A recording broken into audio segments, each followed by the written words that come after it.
episode 9. So let's roll on to a very short We've got about 10 now. minutes left here, Tizzie. Episode 9. We're going to continue the settling chapter. And Tizzie, it's not the settling chapter. So we're going to just briefly continue on chapter 3. What were you going to say, Tizzie? I think that we should just go to there because really we don't have a lot of time and we'll attack that next chapter. And this next. Might be a bit more like a bonus episode. This isn't Let's really call an this advice. the Chatsky episode because we've just chatted. Yeah. So, but I think it's important that we chat about stuff because we have people who've got older children as well, so, and we also want you to feel connected. Like, motherhood's not perfect, so these podcasts are not just about sleep and advice, they're about reality. Absolutely, they're about we were doing chapter 3 and we are going to continue on. The next thing in chapter 3 is reflux. I'm not going to go on and on about reflux because every baby has reflux. Every baby is born with reflux. Every baby's esophagus is not made, it's not closed like ours. And yes, there is babies with diagnosed reflux who are really ill with reflux, who have a medical condition which is really severe. And some children don't even gain weight because of the reflux. But then there used to be something called colic, and it's like reflux in other cases, not the real reflux, is just the new buzzword for colic. And then it's like people don't use the word colic anymore because doctors have, some people believe, I'm not saying it's true, but some people believe colic's not a real thing. Yeah. Some people believe it's just colic can be babies who are overstimulated, overtired. Yeah, I think overtired for me. Yeah. Christmas colic. They once said, Christmas colic overstimulated. Well, what happens is you have this tiny little baby and then you go to Christmas Day and how often, I know with us, we see Nathan's brother and his wife and their children twice a year. Once on Christmas Day and sometimes on Mother's Day, which didn't happen this year, right? Twice a year. How many people see Auntie May or... in my case, Auntie Marjorie, who was like my grandmother, we called her Auntie Marjorie, who was like a grandmother. My grandmother died when I was very young, and Auntie Marjorie was the grandmother at my Christmas table every year, and she died a couple of weeks ago. How many of us see someone? So what happens with a baby is you have a baby, and you take this baby and you hold it and the baby smells you and listens to your breathing and listens to your voice and tries to work out if that baby recognises you, what you smell of, what you think.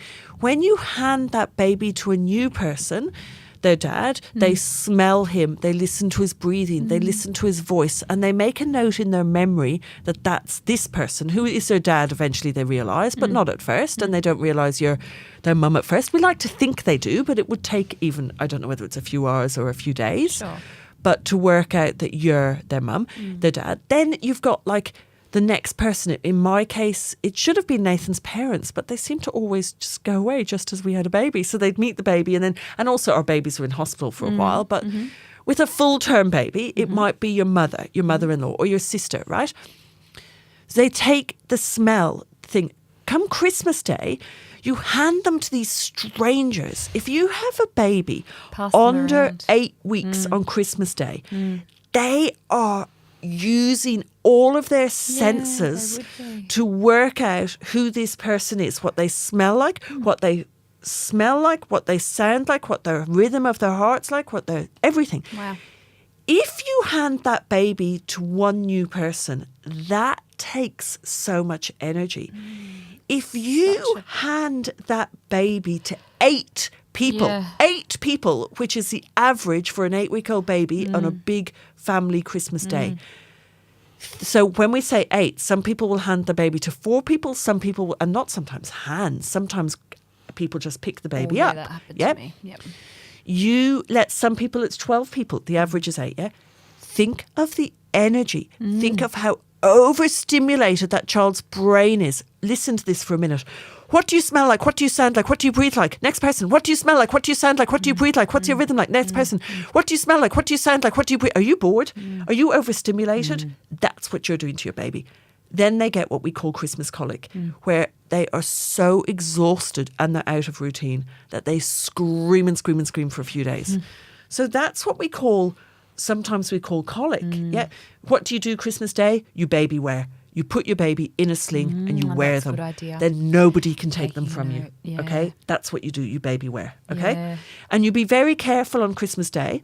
If you go to someone's house and you set up a porta cot or something, because there's other children who might decide to go in and get the baby up. Yes. Like if you're in a house with other people with other children, you might have a beautiful little 4-year-old or 5-year-old girl or boy who decides they want to go in and get up their new cousins. So baby wearing is actually safer. That's a it really is. really good idea. Or give yourself a break and have a nap on Christmas Day when the baby's Happy napping. Christmas to me. You know, so Yes. that's, so colic is something which, reflux. So we're talking about reflux. So I don't want to go into reflux. No. My children were diagnosed with reflux, but I never did medication because sometimes the medication can do more harm than good. The side effect of the medication can be sleep problems. Right. And at one point, I'm not medical, but at one point they did say in London that they thought the side effects could be rickets was coming back from too much medication of different things. So if you do have a child who needs medication, yes, you need to use it, but sometimes a good routine can cure the reflux. So that's the next thing in the chapter. The next thing in that chapter we need to discuss is constipation. Now, lots and lots of people say that their kids are constipated at different points. So with a little baby, sometimes they're not constipated, sometimes they're not getting fed enough. When you are breastfeeding or bottle feeding your baby, normally, if enough milk's going in, it pushes the food out. Sometimes you're feeding and they're pooing. You can hear the while you're feeding. You'll have that in a few weeks. And sometimes it goes all over you. Yeah. If there's food going in, there's poo coming out. Sometimes, my tummy's joining in now. Can you hear it? Sometimes the constipation is just because they're hungry. Okay. And if you give them enough milk. I was looking recently on a Facebook group where someone was talking about the fact that they're giving the baby this set amount, and I don't know whether it's actually the Australia formula fed Facebook group. Right. And I'm in there and I don't know if I'm allowed to comment. And people are making comments about their babies and their milk and they can't get infant formula, but my clients buy infant formula from me and it's always available. And that's one reason why they buy it from me. It's always, always available. And I can tell you, please, if you're one of these clients, can you put up a Facebook review saying this? I have clients in Perth and Melbourne and Sydney and everywhere, and they contact me because they've run out of infant formula. And I can tell you now, and somebody needs to come on here and say Tizzie is telling the truth. I get infant formula to their house within 2 hours, sometimes within an hour of them running out of formula. Wow. And that's not a joke. That is my regular clients. If you are buying infant formula regularly from me and you run out, I get it to you within an hour normally, but it could be a couple of hours. If you're one of those clients, can you please write a review? Because I want people to realise how good we are with that, because it is important that you can always get, because formula is a thing now. You can't get it. Yeah. It's really hard to get, and especially now with Shanghai closed, because some of the tins are made in Shanghai. So it's interesting. So sometimes constipation is from formula. Another time that your kids get constipated, think about this. If your baby is having a pure liquid diet, so a pure liquid diet, right? Which they should be. And then at 16 weeks, between 16 and 18 weeks, depending if they're full term or not full term, they have solids. You start rice cereal, of course their poos are going to change. Yep. That's not called constipation. That's called adjustment to the new diet. Yeah. It's only constipation when there's, and again, check with your GP, your health professional, always. If there's somebody who wants to come on here and say, Tizzie, what you were saying is not correct, come Please on. do. Happy for you to come on. But when you change from a pure milk diet to a diet that's got solids in it, including infant rice cereal, which is needed, and lots of people say, I'm going to make my own at home. You can't, because it needs the iron. The reason we give the infant rice cereal in the solids when we start solids is 2 reasons.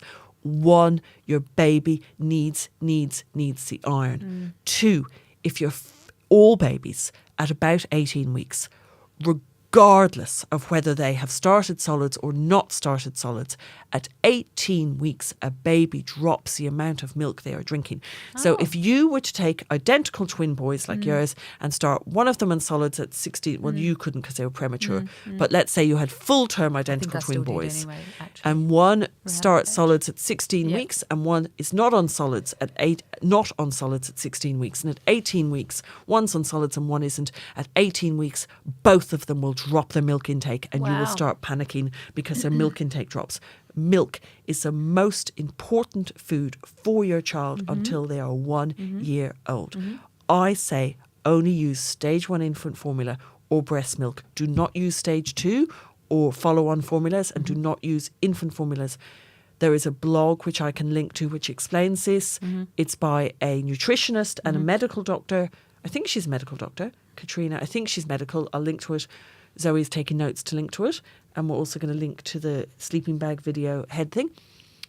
So you change. The other reason why you do the rice cereal is to put the milk in. So I say give them apple puree. This is when they've been on solids for a few days. Add your express breast milk or your formula in, and then you need to put the rice cereal in to thicken it up. Now, of course, when you move to a food diet, their poos are going to change. It's not called constipation, it's called adjustment. Well done. Adjustment, not constipation. Yep. Now, there is children who are constipated, and in my book I say to give them boiled water, boil water, then cool it a bit. Boil water. Add to 30 mils of water, add 1 teaspoon of brown sugar. Yes, it's ridiculous, but it's a natural pain relief. So 30 mils or 1 ounce of boiling hot water. Add 1 teaspoon of raw brown sugar to it. Yum. Okay? Then let it cool and then feed it to your baby. Yes, it's not ideal. Only do it the odd time.